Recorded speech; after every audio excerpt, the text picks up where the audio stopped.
Video নিয়ে আসছি। এটা আমাদের বাংলাদেশে মানে সচরাচর এটা হয়নি। আজকে যে আমাদের এলাকায় ঘটনা ঘটেছে মানে পাগলা শিয়ালের বিষয় নিয়ে আমি আপনাদের তুলে ধরবো। আজকে আমাদের মানে কালকে একটা মানে আমার এক ভাই রাস্তার সাইড দিয়ে একটা বাগান সাইডে যাইতেছিল, তখন তাকে আতঙ্কিত ভাবে পিছন থেকে কামড় দেয়।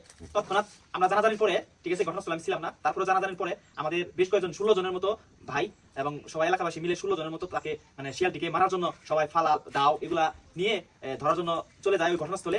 একটা আপনার হচ্ছে হলুদ বাগানে, ঠিক আছে, যাওয়ার পরে মিনিমাম 16 জনের থেকে 5 জন কি 4 জন মানুষকে আতঙ্কিত ভাবে এমন ভাবে মানে পাগলা শিয়ালটা কামড় দেয়, সেটা আপনারা কল্পনা করতে পারবেন না। এটা কতটুকু হিংস্র পরিমাণে মানে এই কামড় দিচ্ছে। এই যে ভাই দেখতে পাচ্ছেন আমাদের এলাকারই ভাই, তাকে মর্মান্তিক ভাবে আহত করেছে। এটা আপনারা যদি মানে সম্পূর্ণ আপনাদের ভিডিও দেখায়, ভিডিওটা আপনারা হতভম্ব হয়ে যাবেন। একটা শিয়াল কিভাবে এইভাবে কামড় দিতে পারে আপনারা দেখেন, আপনাদের দেখাই, কাছে আসেন, দেখেন অবস্থা।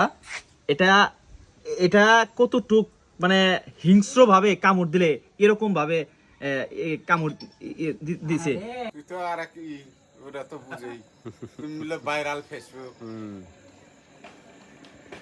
যাই তোমারে কেমনে আক্রমণ করলো এভাবে শিয়ালটা?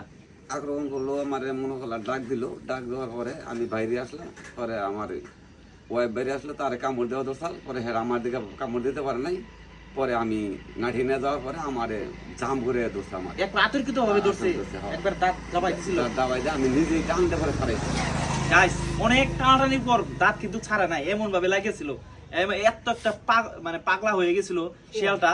সেটা আপনারা যদি শিয়ালটা দেখাইতে পারতাম, আমি ঘটনাস্থলে ছিলাম না, পরে জানি, ঠিক আছে। আপনারা সম্পূর্ণ ভিডিও দেখবেন, ভালো লাগলে লাইক কমেন্ট শেয়ার করে দিবেন, সর্বোচ্চ শেয়ার করবেন এই ভিডিওটা।